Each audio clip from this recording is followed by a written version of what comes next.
welcome back to my channel. Today I am going to be talking about a difficult topic, and you can probably tell from the title of this video what it is. And before I really get into the heart of what I'm going to be talking about today, I want to share why I am talking about it. I am not talking about it because I hate Muslims or I hate people who convert to Islam. I am making this video because I have seen a trend, an increase in women from the West, from America, or from Great Britain converting or reverting to Islam. When I see this, it really makes me wonder, do they know what they're signing up for? Do they actually know what Islam teaches about women, about how women are to be treated and thought of? My conclusion is no. I think they've been told just enough to make them feel okay about the religion. They've been told a few good verses to look at, and then everything else that is negative about women in Islam has just been kind of swept under the carpet. So my purpose today is I want to lay out what is actually in the Quran and in the Hadith. If you are not familiar with the holy books of Islam, there is the Quran, which is essentially the writings of Muhammad that are supposed to be the direct revelation from God to Muhammad that he wrote down for all Muslims to read. The Hadith is a collection of writings that are supposed to have been from those who knew and were around Muhammad during his life and observed what he said, what he did, and wrote it down as an example for all Muslims of how to live the perfect life.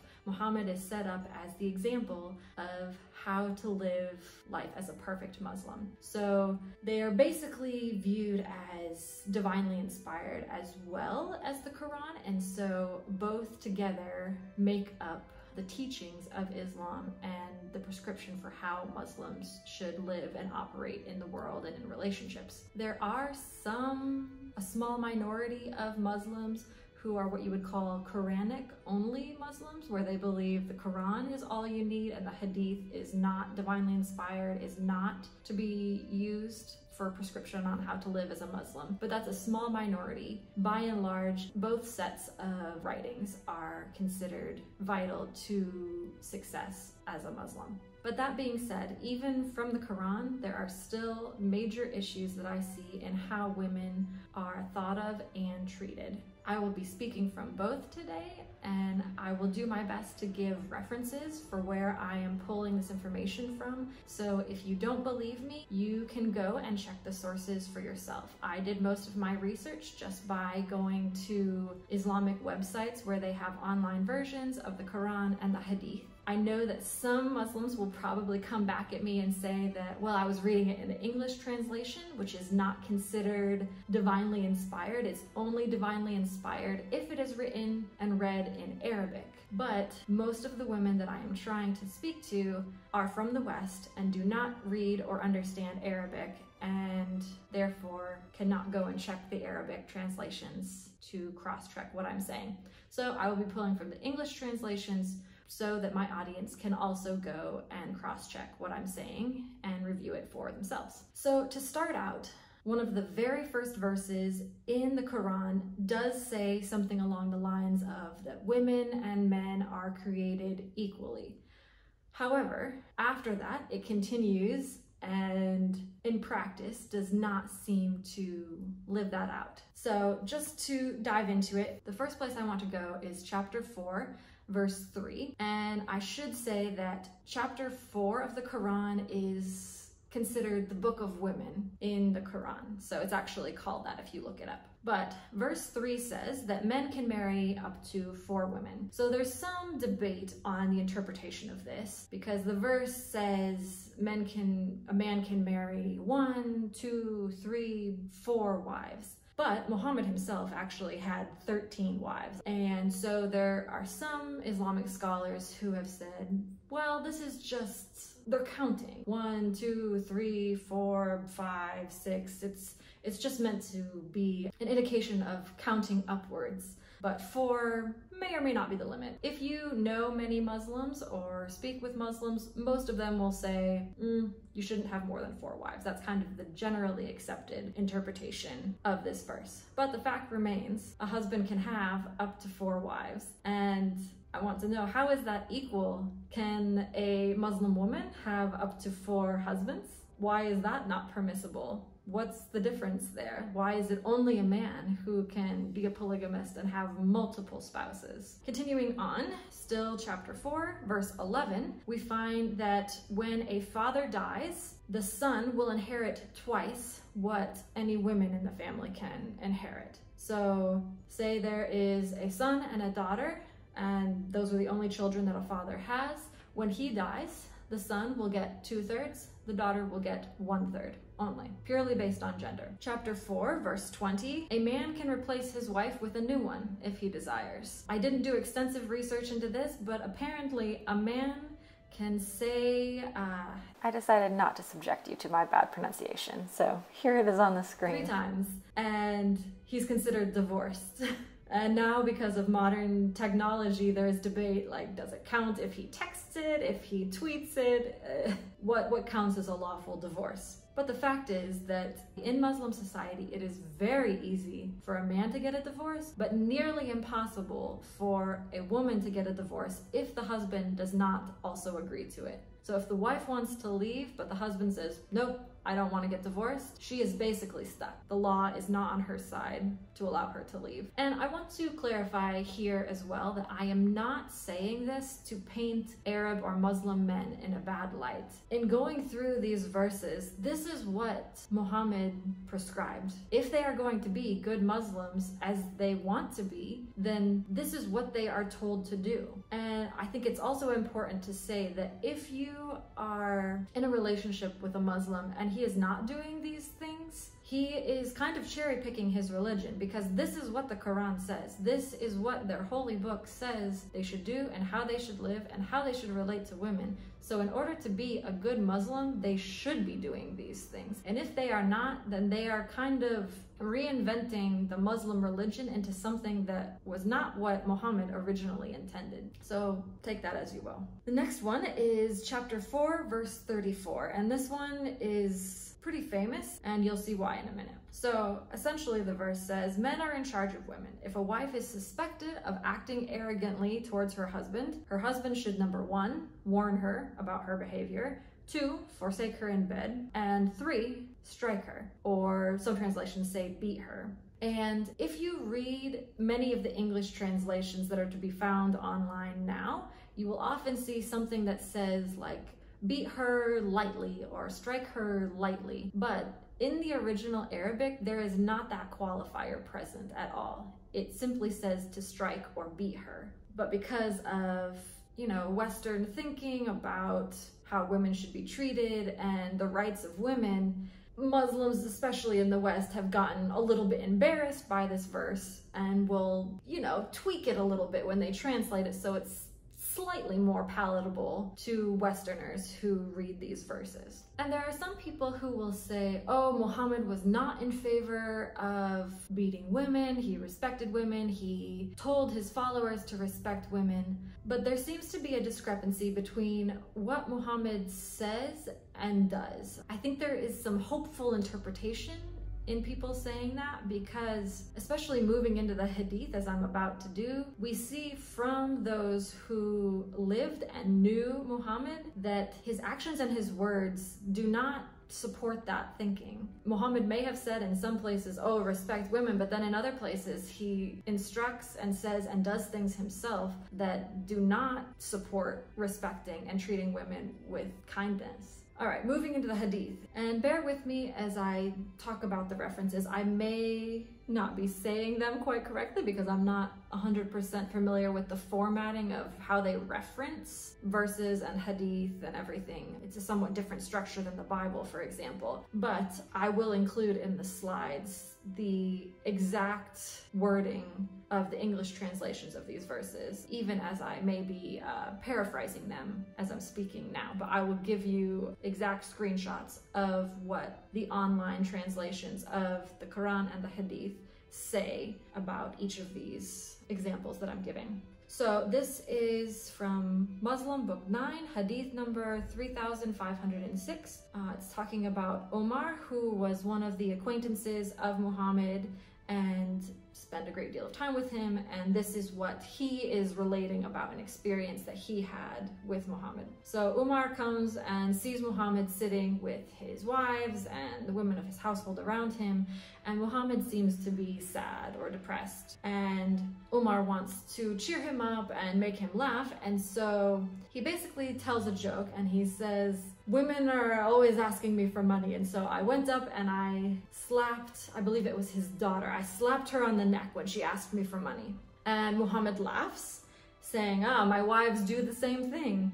And then Aisha, who is one of Muhammad's wives, Aisha's father, Abu Bakr, slaps Aisha on the neck, also joking around and laughing like, yeah, don't ask your husband for money. To me, this is disturbing because many Muslims will try to say, oh no, Muhammad was not in favor of beating women, not in favor of beating his wives. So if that is indeed the case, then wouldn't this have been the perfect moment for Muhammad to say to Umar and Abu Bakr, that's not funny. Like, why did you hit her? We don't hit women. That's not respectful. She is equal to you. You shouldn't do that. Please don't do that again. This would have been a perfect teaching moment for Muhammad to instruct his followers on how to treat women. But instead, he laughs, he finds the situation funny, and does not in any way reprimand Umar or Aisha's father when they behave in this way and when they joke about it. Another example of the unfair treatment of women and how women are thought of is in Surah al-Baqarah, chapter 2, verse 283. This is actually from the Quran. So in court concerning finances and loans, it seems to be, if there is dispute about the agreement, about the loan, then 2 men are to come as witnesses before the court. And if 2 men are not available, then 1 man and 2 women. And they say that this is because you want 2 women in case one of them is forgetful, then the other one can remind her of the details to make sure she doesn't forget anything. And I was watching some commentaries, reading some commentaries about this verse, and because, I mean, at face value, it looks like the testimony of a woman is worth half of what a man's testimony is. But one of the scholars I was reading was saying, oh, no, it doesn't mean that, because really only one of the 2 women is the official witness. The other one is just there as an assistant to help her, to encourage her in case she forgets details, which is all well and good, but why does only the woman need an assistant? Like, why isn't there an assistant for the man? Isn't it possible he could forget some details and need some assistance in remembering everything that happened? It just doesn't seem fair and equal treatment. And in continuing reading the Hadith, I find things that do not back that up. Let me pull that up. I've got my computer here and found a hadith that to me is very disturbing, but also seems to fly in the face of that interpretation that, oh, it's just about her having an assistant, having some help. Okay, so this is from one of the hadith, which was narrated by Al-Bukhari, number 304. The Messenger of Allah, peace and blessings of Allah be upon him, went out to the Musalla, prayer place, on the day of Eid al-Adha or Eid al-Fitr. He passed by the women and said, O women, give charity, for I have seen that you form the majority of people in hell. That's important, we'll come back to that. Apparently women will be the majority of the people going to hell, which I don't think anyone is telling people who are reverting to Islam that you're reverting to this religion, but probably not going to help you in the long run. Anyways, continuing. They, the women, asked, why is that, O Messenger of Allah? He replied, you curse frequently and are ungrateful to your husbands. I have not seen anyone more deficient in intelligence and religious commitment than you. A cautious, sensible man could be led astray by some of you. The women asked, O Messenger of Allah, what is deficient in our intelligence and religious commitment? He said, is not the testimony of 2 women equal to the testimony of 1 man? They said, yes. He said, this is the deficiency in her intelligence. Is it not true that a woman can neither pray nor fast during her menses, or period, basically? The women said, yes. He said, this is the deficiency in her religious commitment. There's a whole lot in this, but just focusing on the initial reason I came to this hadith is that Muhammad specifically says the testimony of a woman is only worth half of what a man's is because of a deficiency in her intelligence. So it's not that, oh, she just needs an assistant, it's just a support for her. No, she's basically half as smart as a man, is what Muhammad is saying according to this hadith, which is accepted by most Muslims. But let's dive into what else was said within this hadith. He is saying that the majority of hell will be filled with women. And why is that? It's because they curse frequently and are ungrateful to your husbands. So a woman's value and acceptance by God is tied to how she treats her husband.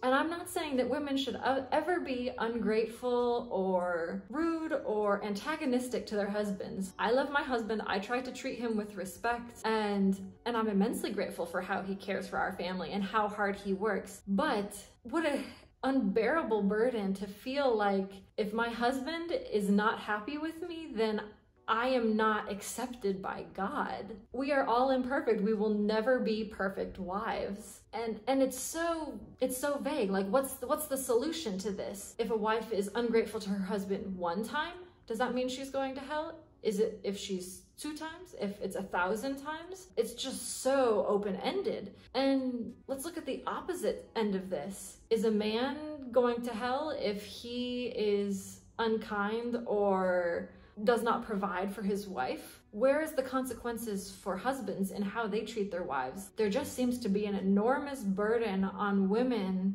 to live a life of perfection in order to be accepted by Allah, and it filters almost always through their husbands. We'll see this more when I move on to another hadith that speaks about women's acceptance to Allah. But continuing on, it says, a woman can neither pray nor fast during her period. And Muhammad says this is the deficiency in her religious commitment. So she is now penalized for not being as religiously committed because she, according to Islamic law, cannot pray or fast when she's having her period. But no woman is choosing to have their period. Like, it's not something that we're like, well, I don't want to pray or fast today, so I'm just gonna get my period. Free pass. It's a biological function that she has no control of, that's going to happen once a month, by and large, for most women. And this is counted against her religious commitment. What's she supposed to do? I find this one incredibly frustrating. But continuing on, there is another hadith that was provided by Jabir, who is the one. So Jabir is supposed to be an acquaintance of Muhammad, and he is reporting what he heard Muhammad say. And Muhammad reportedly said, there are 3 people whose prayers will not be accepted by Allah, nor do any good deeds of theirs rise up to heaven. So basically, not their prayers, their actions, nothing counts in their favor. A fleeing slave until he returns to his master and helps him. A woman whose husband is angry with her until he is pleased with her, and a drunkard until he becomes conscious. Again, a woman's acceptance by God is only filtered through her husband. Her actions, all of her good deeds, all of her prayers, like if she spent 24 hours on her knees praying, if she and her husband had a fight that morning, none of it counts in her favor.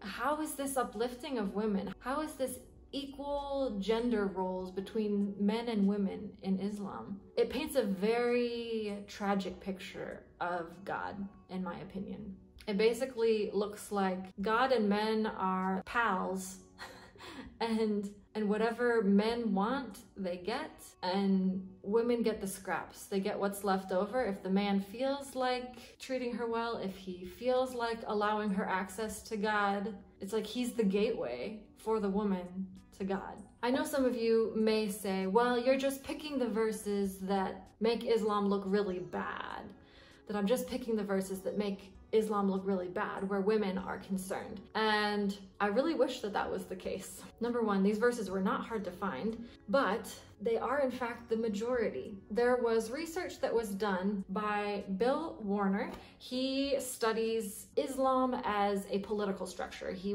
is interested in how it affects society in Muslim countries, just how all of that fits together, how the interpretation of the Quran and the Hadith forms a governmental structure in Middle Eastern countries. But as he was reading it, he was curious about the treatment of women, and so he did a quantitative study. I always get those two mixed up. He did a quantitative study on the number of times and how women are mentioned in both the Quran and the Hadith. I will put these on the screen so that you can see the results for yourself. So he separated it into, he did the Quran and the Hadith separately, and I will show the Quran first. In the Quran, he separated it into brackets. Women are mentioned in a high status way, like they are spoken of in a high honoring way, in an equal status way between men and women, and then in a low status way, men being better than women, women being under men. So within the Quran, of 12,066 words that he looked at, 5.3% found women to be mentioned in a high status manner, 23% in an equal status manner, and 71% in a low status manner. So 71% of the time that women are mentioned in the Quran, it is in a subjugated, beneath men, derogatory manner. Switching over to the Hadith, of 331 Hadiths that he looked at, it's even worse. Women are spoken of in a high status way 0.6% of the time. Less than 1% of the time are women spoken of in a honoring way. 10% in an equal way, and 89% in a low status manner. It is not just my own interpretation of these scriptures that sees women as less than in the Islamic holy books. This is the numbers in the Hadith, 89%. To me, that's heartbreaking because I see these videos, I hear these testimonies of Western women converting to Islam, and I don't think that they've read through the Quran and the Hadith and really studied what it means for women, what it means for them. And maybe the Muslims they know, maybe their husbands who are Muslim are not living according to this, but this is what the Quran and the Hadith teach. This is what these Muslim men are supposed to be doing in their homes, in their families, based on what the Quran teaches. If these women are truly converting to Islam, then the verses that I've spoken about are what these women are signing on for. And maybe the men in their lives don't subscribe to that right now, but if they want to live as true Muslims, this is what is prescribed for them. I didn't get into all of the apostasy verses. I can do that another time if people are interested in seeing a review and a study of that. I know how Western women think because I am one. Not that I can generalize across the board, but by and large, Western women think more individualistically, and we are taught to do what is best for us, what we want, what we believe is good, what fulfills us in that time or moment. And so I'm just fearful that some of these women who have converted to Islam do not realize what that means.